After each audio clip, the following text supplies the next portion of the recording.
everybody, we're here at Fasciola Day and we're going to talk about short ribs. We have a lot of people ask me about how to sell short ribs, what the difference is between these. So we're going to go through this and kind of give you a breakdown. Bobby's here with me today. Bobby's going to go over some of the ideas of why we call different things at Fasciola, different names and that type of thing. So we're going to bounce off of each other here. So we start off with the market style short rib. This is the basic 3-bone plate short rib. It's got 3 bones in it, 1, 2, 3. They run lengthwise like this. And when you go to sell these, we sell these by the length. You can cut them a 1/4 inch, and we're going to show you this. I'm going to get on the saw and show you this. You can cut them a 1/4 inch, 1 inch, 2 inch, 3 inch, 8 inches long. So what we'll do is we'll go over the saw here in a bit and we'll go over each different item. Well, let's go through these different items. What's important to note on this item, this is actually an item that is more for the processing facility. Unless you have a saw in your restaurant, you will not be ordering this item typically. Great point. This needs a saw to be cut and out of Fasciola. So Brian, tell me a little bit about this. This is something you do unique here at Fasciola. Yeah, we like to do different things at Fasciola. This right here is what we call a French beer can or a short rib ossobuco. You can call it whatever you would like to call it. It basically comes off of the plate short rib. What we've done is we've boned out the plate short rib. We've turned it into the boneless plate short rib. We roll the meat back up. We French the bone out. Stuff it back in. This is a great presentation for your restaurant. It's a great braising idea. It's braising season right now, so this is just something really unique that you can bring in, and it's a great talking point. Chefs like to see that you're kind of pushing the envelope and showing new things. You can do it bone in, or you can do it boneless. Great winter item right now. Major plate presentation. This is something unique. Not everybody does this, so take advantage of that. So let's go back to this plate short rib. We're going to go in here. Basically, this is a plate short rib, boneless, boned out. So you can see that's pretty thin, and as Bob showed you, you can roll that up. You can cut this as a boneless rib, boneless short ribs. The next item we have here is a boneless chuck short rib. So further up on the animal into the chuck area, a little thicker, a little bit more marbled. This would be the raw material that we use to cut boneless chuck short ribs. The next item we've got is a chuck tail flat. Comes off the bottom of the chuck roll. This has become relatively popular in the past few years, and it comes up exactly like this. It's actually an extension of this muscle up into the chuck, but as you see, a lot thicker. We cut boneless short ribs out of this also. This is a great item. This item, this boneless chuck flat, or I've heard people call it boneless chuck flat, different, or flat tail. This item has really replaced the boneless short rib in our industry. If you look at your price on boneless chuck flats or flat compared to boneless chuck short ribs, this is what everybody's doing. This is the perfect application for somebody who says, I want a boneless short rib. This is what you want to sell. Yep. Okay, so the other item, this is a very new item, not to the industry, not to the animal, because it's always been on there. But this is now a byproduct off the chuck. We call them bone-in chuck ribs. This happens to be certified Angus beef here today.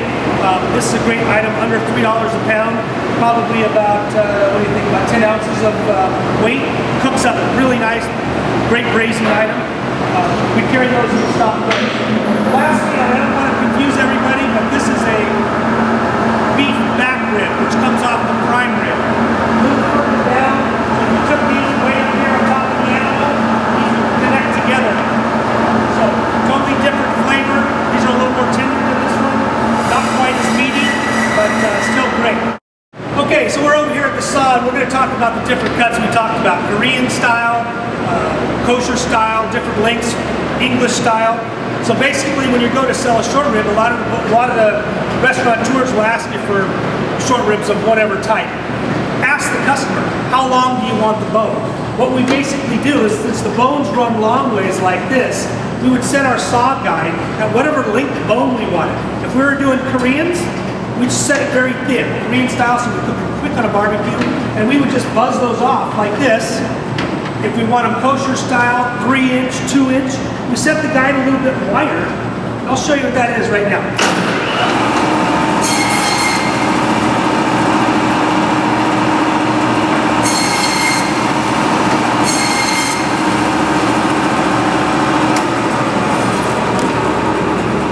Okay, so what I've done is is I've cut a couple of Koreans, and these are pretty thick Koreans. Bobby, we usually used to do those, what, 3/16, pretty thin. We'll do them any thickness you want, basically, is what I'm trying to get at. So Korean styles are really thin stuff, and then you get up in your traditional short rib for braising during this time of year. That's a little thicker, 2-inch. That's what we call them kosher style. 2-inch, 3-bone, 2 inches long in length, short ribs. That's your real basic one. Now, something that we do here that's a little different is we actually do what they call a first and second cut. And if you want to call it, it's kind of like a center cut of short rib, right? So what we do is we set that guide at 2 inches.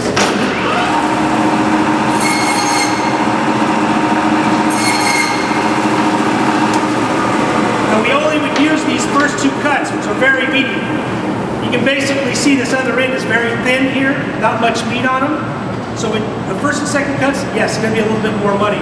But look at that, both sides are nice and uniform. This is a great way to get uniformity and nice equal sizing. That's a very important point because again, most of your restaurant owners are going to be just using short ribs.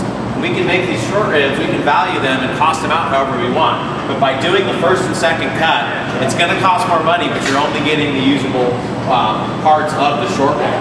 When this part down here on the third cut starts to braise, there's no meat left on it. So you're better off advising your chef to use the first and second cut if he wants to use a 3-bone short rib.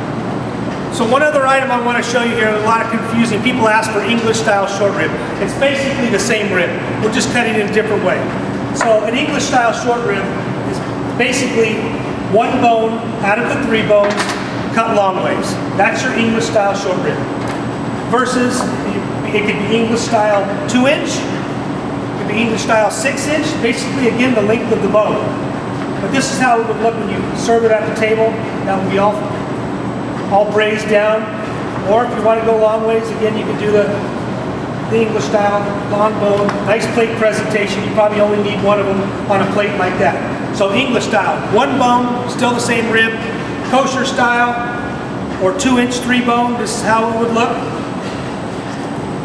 Your Koreans, don't forget the Korean style, cut any thickness. And then we also want to talk about, we'll do anything you want. If you want a certain length, 1.5, 1.25, 2 inches, 3 inches, we'll do it custom for you, okay?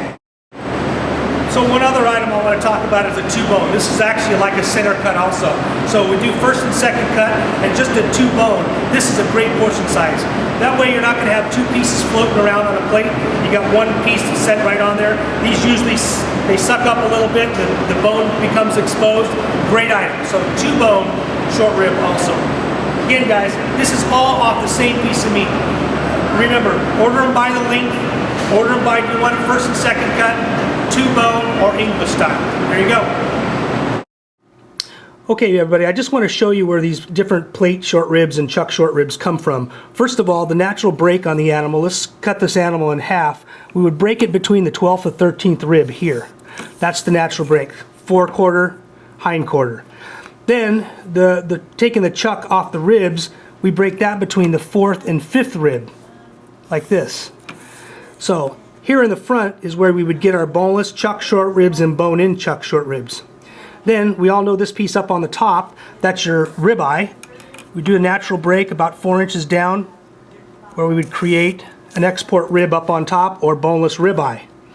Then, to square up the plate, the short plate, where the short ribs come from, we would square it up right off here off the bottom, like so.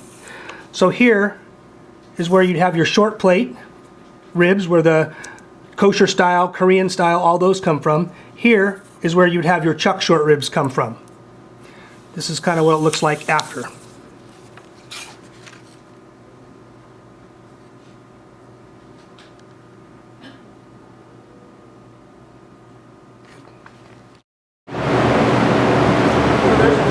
Flat there.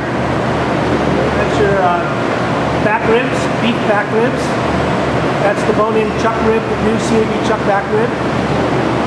Boneless chuck short ribs. That's a boneless plate short rib. Those are chuck ribs also, bone-in chuck ribs. Faciola's beer can, French and non-French short rib. 123 market short ribs.